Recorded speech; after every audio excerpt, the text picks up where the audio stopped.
Gents, I just want to pause the episode for a moment to let you know about the Strong Men of Value Academy. You will have heard me refer to it a number of times, and I want to bring more attention to it. So this isn't just a program, it's a life-changing environment and community of men who are focused on personal and professional growth. We're looking at areas of relationships, wealth, and health, things to help you thrive and maximize your life. Imagine having bi-monthly one-on-one coaching sessions with myself, weekly group coaching calls, and an incredible brotherhood of high achievers by your side. Now we're diving into resilience, leadership, and holistic growth to not just succeed in your career, but to thrive in your health and your relationships. Your journey to greatness, it starts here. So join the movement and you can apply for the Strong Men of Value Academy. You can head to themanthatcanproject.com to find out more.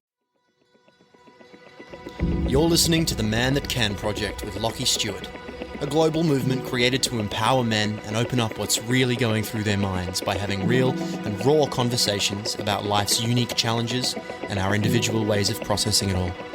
Welcome to The Man That Can Project.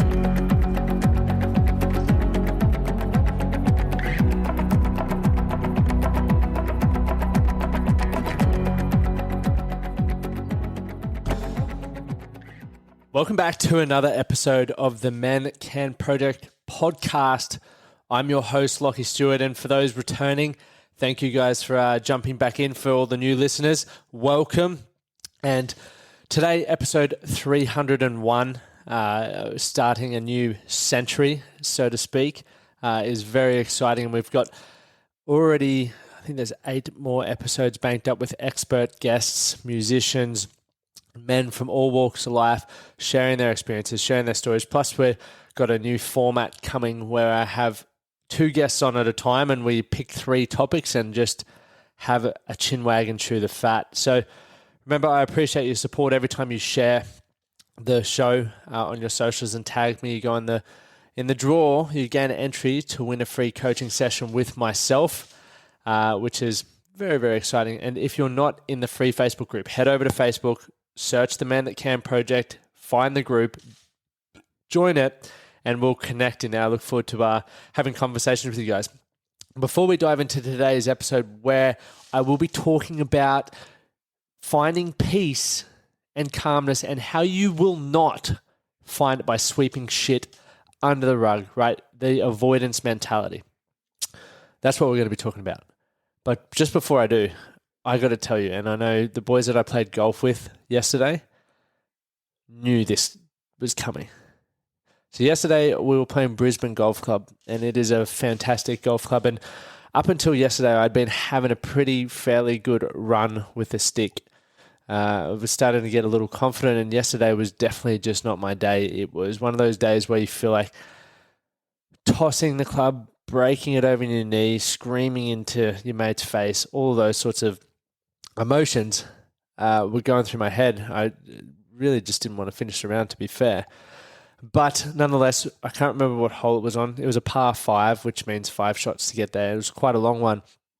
And regardless of how many shots it took me to get to the bunker, which was about 40 out from the hole, I think it was actually 4 shots, so not too bad. I was 40 out in a sand bunker, which is, I find difficult. My only focus here was just getting it out of the bunker. I didn't care where it went, right? Because I'm not notoriously good at getting them out of the bunker. Anyway, I gave it a good whack, and all the boys were standing on the green because they were already on the green ahead of me, and the ball went flying through the air, landed just on the edge of the green, and rolled and went in the hole. Now, I wish I had video footage of this, and normally I would have the camera out just for taking a piss or all kinds of things, but it went in from 40 out, and I've never had a shot like it. It's enough to make me want to play golf for the next 5 years. That's what it felt like for all the golfers out there. You know exactly, well, hopefully you know what that feeling like, or you've seen it. You may have seen it on golf TV, but it is an absolute fucking beauty. So I've been riding that high, and I'll be telling that story probably to my great grandkids, because I'm not going to sweep that one under the rug. It's like all the victories in life we want to keep out, we want to tell people about, but it's all the shit that we try to bury our head in the sand with. So Anyway, let's dive into what I wanted to chat about, and we'll give you a few tips and tricks around this on how you can learn to tackle your challenges head on, and why it is important, in my opinion, for you to do it if you want to gain a greater quality of life. So as mentioned, you can't find peace or calmness by sweeping shit under the rug, putting your head into the sand, doing the old emu effect. Right? By life, you will have all experienced, you are all probably very aware, has moments of uncertainty. Right? The uncertainty was use COVID as an example. We didn't know when we were going to get out of lockdown. Some countries are still in lockdown.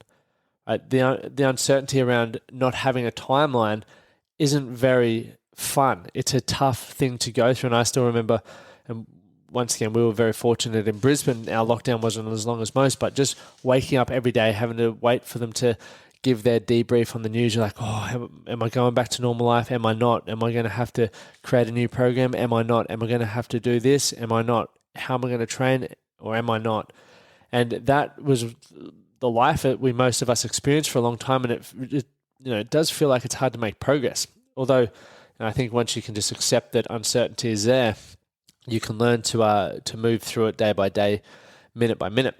The other thing that we experience, which makes people sweep shit under the rug, is overwhelm, right? Or that anxious feeling, where we feel like there's so many things happening. Our head feels like a blender, and it's the analogy that I use, right? It's putting all your berries, all your oats, all your protein powders, and then the milk in the blender, right? So putting all those individual ingredients in and going, right, I'm going to blend this shake, and I'm going to pull out each individual ingredient while it's going and the blades are on.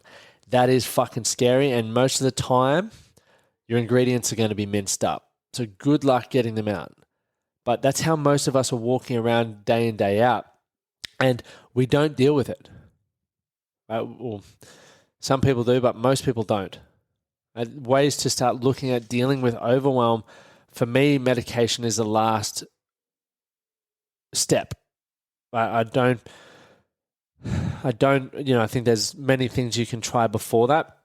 Obviously, each their own, and you guys make your own decision with that, the overwhelm and anxiety. But for me, it's going, okay, well, why do I feel overwhelmed? Why do I feel anxious? It's because I've got a million thoughts going through my head. I've got fear of the future. So things that have helped me with overwhelm is journaling, is just brain dumping. If I've got a million thoughts in my head, just put it on paper. No matter whether it's a sentence, it's a word, it doesn't matter. Put it down, because then when I can look at it, I can start compartmentalizing it and breaking it down and realizing, hey, that's not even worth thinking about. I don't know why I'm thinking about that. Fuck that off.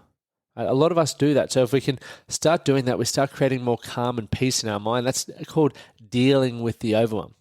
And finally, there are a few things like trauma, hurt, pain, adversity. They're all going to be coming our way. And once you deal with, overcome, or settle, make peace with one of them, generally there's another one coming around the corner, right? And we can fall in that depending on how closely it happens, but it can definitely be that mindset where you go, oh, why does it keep happening to me? And we start to turn into that victim mindset rather than going, I'm glad this is happening to me, because every challenge that is being thrown at me, every bit of adversity is helping me understand myself better. I'm able to grow, and the more I grow, the better quality of life I'm going to create for myself.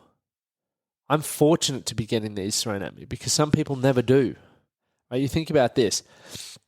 People who experience loss at an earlier age generally learn to be more, from my experience, once again, more resilient. Once again, this is if they overcome that. They are more resilient and have a different approach with managing their emotions and understanding what life's about than those who experience it later in life. That's been my experience from the people that I know and those around me.